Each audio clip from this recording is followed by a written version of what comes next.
Hello, എല്ലാവർക്കും ഓണം സീരീസിൻ്റെ 8ാമത്തെ എപ്പിസോഡിലേക്ക് സ്വാഗതം. അപ്പോൾ നമുക്കിന്ന് വർക്ക് ചെയ്യാനുള്ളത് ഒരു ക്രോപ്പ് ടോപ്പിൻ്റെ നെക്കാണ്. നമ്മൾ ഇത്രയും ദിവസം ഒരു ബ്ലൗസൊക്കെയാണ് വർക്ക് ചെയ്തുകൊണ്ടിരുന്നത്. അപ്പോൾ അതിൽ നിന്നും വ്യത്യസ്തമായിട്ട് ക്രോപ്പ് ടോപ്പിലാണ് ഇന്ന് നമ്മൾ വർക്ക് ചെയ്യാനായിട്ട് പോകുന്നത്. അപ്പോൾ ഈ ഒരു വർക്ക് ചെയ്യുന്നതിന് വേണ്ടിയിട്ട് നമ്മൾ ബോൾ ചെയിനും അതുപോലെ റൗണ്ട് ബീഡ്സും എടുക്കുന്നു. പിന്നെ ഈ ഒരു ഗമ്മും കൂടി എടുക്കുന്നുണ്ട്. പിന്നെ നമ്മൾ എല്ലാ വീഡിയോസിലും ചെയ്യുന്നത് പോലെ തന്നെയാണ് ഫസ്റ്റ് നമ്മൾ ബേസാണ് സെറ്റ് ചെയ്യുന്നത്. ആദ്യത്തെ ഒരു 3 ലെയർ വെച്ചിട്ട് അപ്പം ഇതുപോലെ ഗം അപ്ലൈ ചെയ്ത് കൊടുത്തിട്ട് നമ്മളവിടെ ബോൾ ചെയിനാണ് ഒട്ടിച്ചു കൊടുക്കുന്നത്. എളുപ്പത്തിൽ ചെയ്തെടുക്കാൻ പറ്റുന്ന ഒരു ഡിസൈൻ തന്നെയാണിത്.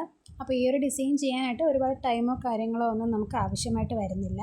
പിന്നെ നമ്മളിത് ഈ ഒരു ത്രെഡ് എടുക്കുന്നുണ്ട്. ഈ ഒരു കളർ ത്രെഡ് എടുത്തിട്ട് നമ്മൾ നേരത്തെ ഒട്ടിച്ചു കൊടുത്ത് ബോൾ ചെയിൻ നന്നായി ഉണങ്ങിയതിന് ശേഷം മാത്രം ഇതുപോലെ ഇടയ്ക്കിടയ്ക്ക് ചെറിയൊരു നോട്ടിട്ട് കൊടുക്കുകയാണ് ചെയ്യുന്നത്. അപ്പോൾ നമ്മൾ മസ്റ്റായിട്ടും ഈ ഒരു സ്റ്റെപ്പ് നമ്മൾ ചെയ്തിരിക്കണം. ഇല്ലെങ്കിൽ ചിലപ്പം ഈ ഗമ്മ് അപ്ലൈ ആവാത്ത ഭാഗത്തൊക്കെ ചിലപ്പം ഇളകി പോരാനുള്ള ചാൻസ് ഉണ്ട്. അപ്പോൾ അതുകൊണ്ട് നമ്മൾ ഇടയ്ക്കിടയ്ക്ക് ചെറിയ ഇതുപോലൊരു നോട്ടിട്ട് കൊടുക്കുക. നമ്മൾ ചെയ്യുന്ന ആ ഒരു 3 ലെയറിൽ നമ്മൾ എത്ര ലെയർ വയ്ക്കുന്നുണ്ടോ ബേസായിട്ട് ആ ലെയറിൽ മൊത്തം നമ്മളിതുപോലെ ഇടയ്ക്കിടയ്ക്ക് ചെറിയൊരു നോട്ടിട്ട് കൊടുക്കുക. എന്നിട്ട് ഇവിടെ 2 റൗണ്ട് ബീഡ്സ് ആണ് നമ്മൾ എടുക്കുന്നത്. റൗണ്ട് ബീഡ്സ് എടുത്തിട്ട് ഈ വീഡിയോയിൽ കാണുന്നത് പോലെ നമ്മൾ സെറ്റ് ചെയ്യുകയാണ് ചെയ്യുന്നത്. നിങ്ങൾക്ക് വേണമെങ്കിൽ ഈ ഒരു സ്റ്റെപ്പ് പാടാണെങ്കിൽ ഞാൻ മുന്നത്തെ വീഡിയോസിലൊക്കെ ചെയ്തതുപോലെ ഒരു മാല പോലെ ഇങ്ങനെ റൗണ്ട് ബീഡ്സ് കോർത്തെടുത്തിട്ട് ഒട്ടിച്ചു കൊടുത്തിട്ട് അത് ഉണങ്ങിയതിന് ശേഷം അവിടെ ആ ഗോൾഡൻ കളർ ത്രെഡ് ഉപയോഗിച്ച് ഇടയ്ക്കിടയ്ക്ക് ചെറിയ കെട്ട് വേണമെങ്കിൽ കൊടുക്കാം. അങ്ങനെയും ചെയ്യാം. ഇല്ലെങ്കിൽ ഈ ഒരു മെത്തേഡിലും നമുക്ക് ചെയ്തെടുക്കാവുന്നതാണ്. ഈ ഒരു മെത്തേഡിലാണ് നിങ്ങൾ ചെയ്യുന്നതെങ്കിൽ ഒന്നെങ്കിൽ 2 ബീഡ്സ് എടുക്കാവൂ, ഇല്ലെങ്കിൽ 3, അതിൽ കൂടുതൽ ബീഡ്സ് എടുക്കാൻ പാടില്ല.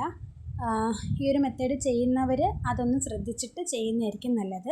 നമ്മളിപ്പോൾ എളുപ്പത്തിന് തീരാൻ വേണ്ടിയിട്ട് 5ഉം 6ഉം ബീഡ്സൊക്കെ ഇട്ട് ഒരുമിച്ച് ചെയ്യും. പക്ഷേ അതങ്ങനെ ചെയ്യുമ്പം ബീഡ്സ് ലൂസാവുകയും ചെയ്യും, നമുക്ക് ആ ഒരു ഫിനിഷിങ് കിട്ടുകയില്ല.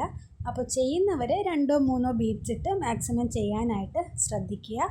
അപ്പോൾ ഈ വീഡിയോയിൽ കാണുന്ന പോലെ ഇങ്ങനെ കോർത്ത് എടുക്കുക. പിന്നെ ഈ ഒരു ഡിസൈൻ ഞാനിപ്പോൾ ക്രോപ്പ് ടോപ്പിൽ ചെയ്യുന്നതുകൊണ്ട് ക്രോപ്പ് ടോപ്പിൽ ചെയ്യാവൂ എന്നൊന്നുമില്ല. നമുക്കിപ്പം പട്ടുപാവാടയുടെ ഉടുപ്പിലോ അല്ലെങ്കിൽ ബ്ലൗസിലും ഒക്കെ നമുക്ക് ഈ ഒരു ഡിസൈൻ ചെയ്യാവുന്നതാണ്. പിന്നെ നമ്മൾ അടുത്ത ലെയറായിട്ടും ബോൾ ചെയിൻ തന്നെയാണ് കൊടുക്കുന്നത്. ഗം അപ്ലൈ ചെയ്ത് കൊടുത്തിട്ട് ഇതുപോലെ ഒട്ടിച്ചു കൊടുക്കുകയാണ് ചെയ്യുന്നത്. ഈ ഒട്ടിച്ച ബോൾ ചെയിനിൽ നമ്മൾ നേരത്തെ ചെയ്തതുപോലെ ആ ഗോൾഡൻ കളർ ത്രെഡ് ഉപയോഗിച്ച് നോട്ട് കൊടുക്കണം. എന്നിട്ട് ഫസ്റ്റ് നമ്മളിത് ഇതുപോലെ ഒരു റൗണ്ട് മാർക്ക് ചെയ്തിട്ട് നമ്മളിതേ ഒരു അര ഇഞ്ചിൽ ഞാനിവിടെ അര ഇഞ്ച് കഴിഞ്ഞിട്ട് ഒന്നും കൂടി ഇട്ടിട്ട് ഇതുപോലെ മാർക്ക് ചെയ്ത് കൊടുക്കുന്നുണ്ട്. അപ്പം നിങ്ങളും അര ഇഞ്ച് മാർക്ക് ചെയ്താൽ മതി. അതിൽ കൂടുതലായി കഴിഞ്ഞാൽ ഒരുപാട് ഗ്യാപ്പ് വന്നു പോകും. അപ്പോൾ ഇതുപോലെ ഫുള്ളാக മാർക്ക് ചെയ്തെടുക്കുക. പിന്നെ ഈ ഒരു കുന്തൻ സ്റ്റോൺ എടുക്കുന്നുണ്ട്. പിന്നെ വേണ്ടത് ഷുഗർ ബീഡ്സ് ആണ്. പിന്നെ ഈ ഒരു സ്റ്റെപ്പ് ഞാൻ എൻ്റെ ഒട്ടുമിക്ക ബ്ലൗസിൻ്റെ ഡിസൈനിലും ചെയ്യുന്ന തന്നെയാണ്. ഇതുപോലെ ഗം അപ്ലൈ ചെയ്ത് കൊടുത്തിട്ട് നമ്മളവിടെ ആ റൗണ്ട് കുന്തൻ സ്റ്റോൺ ഒട്ടിച്ചു കൊടുക്കുകയാണ് ചെയ്യുന്നത്. ഇതേ സെയിം നമ്മൾ നെക്കിൽ ചെയ്യുന്ന സെയിം വർക്ക് തന്നെയാണ് നമ്മൾ സ്ലീവിലും ചെയ്തെടുത്തിട്ടുള്ളത്. അപ്പോൾ ഞാനിവിടെ ഇപ്പോൾ നെക്ക് മാത്രമേ കാണിക്കുന്നുള്ളൂ. അപ്പോൾ നമ്മൾ ഗം അപ്ലൈ ചെയ്ത് കൊടുത്ത ഭാഗത്ത് ഇതുപോലെ കുന്തൻ സ്റ്റോൺ ഇങ്ങനെ ഒട്ടിച്ചു കൊടുക്കുകയാണ് ചെയ്യുന്നത്. അപ്പോൾ നിങ്ങളുടെ കയ്യിൽ കുന്തൻ സ്റ്റോൺ ഇല്ല എന്നുണ്ടെങ്കിൽ ഹാഫ് ബീഡോ അല്ലെങ്കിൽ റൗണ്ട് ബീഡ്സോ നിങ്ങളുടെ കയ്യിലുള്ള എന്ത് വേണമെങ്കിലും നിങ്ങൾക്കിവിടെ യൂസ് ചെയ്യാവുന്നതാണ്. അപ്പോൾ ഇത് നമ്മുടെ ഓണം സീരീസിൻ്റെ 8ാമത്തെ എപ്പിസോഡാണ്. ഇനി 2 എപ്പിസോഡും കൂടി മാത്രമേ ബാക്കിയുള്ളൂ. നമ്മൾ ടോട്ടൽ 10 ചെയ്യാമെന്നാണ് വിചാരിച്ചിരുന്നത്. അപ്പോൾ ഇതുവരെ ചെയ്തതെല്ലാം എല്ലാവർക്കും യൂസ്ഫുള്ളായി എന്ന് ഞാൻ വിചാരിക്കുന്നു. എന്നിട്ട് നമ്മളിത് ഇതുപോലെ 13 ഷുഗർ ബീഡ്സാണ് ഞാനിവിടെ എടുത്തിട്ടുള്ളത്.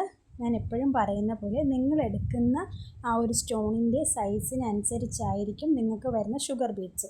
അപ്പോൾ അത് നോക്കിയിട്ട് വേണം ചെയ്യാൻ. എന്നിട്ട് ഇതുപോലെ ഒന്ന് കറക്റ്റായിട്ട് ആ റൗണ്ട് പിടിച്ച് വച്ചതിന് ശേഷം അതിനിടയ്ക്ക് ഒരു 3ഓ 4ഓ സ്റ്റിച്ചിട്ട് കൊടുത്ത് അതിനെ അവിടെ സെക്യൂറാക്കി വയ്ക്കുക. എൻ്റെ വീഡിയോസ് കണ്ടിട്ട് 2-3 പേര് ഇങ്ങനെ ബ്ലൗസ് വർക്ക് ചെയ്യുന്നുണ്ട് എന്ന് എനിക്ക് പേഴ്സണലായിട്ട് മെസ്സേജ് അയച്ചു. അതുപോലെ ഇങ്ങനെ കമൻറ്റിലും വന്ന് പറഞ്ഞു. അപ്പോൾ അത് കണ്ടതിൽ ഒരുപാട് സന്തോഷം.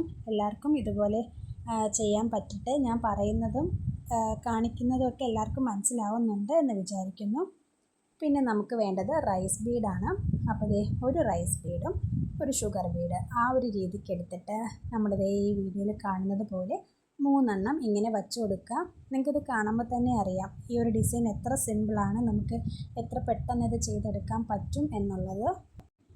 അപ്പോൾ കഴിഞ്ഞ എപ്പിസോഡ് കാണാത്തവർക്ക് വേണ്ടിയിട്ട് ഞാൻ ലിങ്ക് ഡിസ്ക്രിപ്ഷനിൽ കൊടുത്തേക്കാം, അല്ലെങ്കിൽ നമ്മുടെ പ്ലേലിസ്റ്റ് ചെക്ക് ചെയ്ത് നോക്കിയാലും മതി, അതിൽ ഞാൻ ഇട്ടിട്ടുണ്ട്. പിന്നെ ഞാനിവിടെ യൂസ് ചെയ്തിരിക്കുന്ന മെറ്റീരിയൽസും അതിൻ്റെ സൈസും കാര്യങ്ങളും ഒക്കെ ഞാൻ ഡിസ്ക്രിപ്ഷനിൽ കൊടുത്തേക്കാം. അപ്പോൾ ആദ്യമായിട്ട് ചെയ്യുന്ന ആൾക്കാർക്ക് എന്തെങ്കിലും ചെറിയ ഡൗട്ട്സൊക്കെ ഉണ്ടാവും. അപ്പോൾ അങ്ങനെയുള്ളവർക്ക് വേണ്ടിയിട്ട് ഞാൻ കൊടുത്തേക്കാം. ആവശ്യമുള്ളവർ അതൊന്ന് ചെക്ക് ചെയ്ത് നോക്കുക. പിന്നെ എന്തെങ്കിലും ഡൗട്ട്സ് ഉണ്ടെങ്കിൽ കമൻറ്റിൽ ചോദിച്ചാലും മതി. അപ്പോൾ ഇതാണ് നമ്മുടെ ബ്ലൗസിൻ്റെ ഫൈനൽ ലുക്ക്. ഫ്രണ്ട് നെക്ക് മാത്രമേ നമ്മൾ ചെയ്തിട്ടുള്ളൂ. അപ്പോൾ ഇതാണ് നമ്മുടെ നെക്കിൻ്റെ ഫൈനൽ ലുക്ക് വരുന്നത്.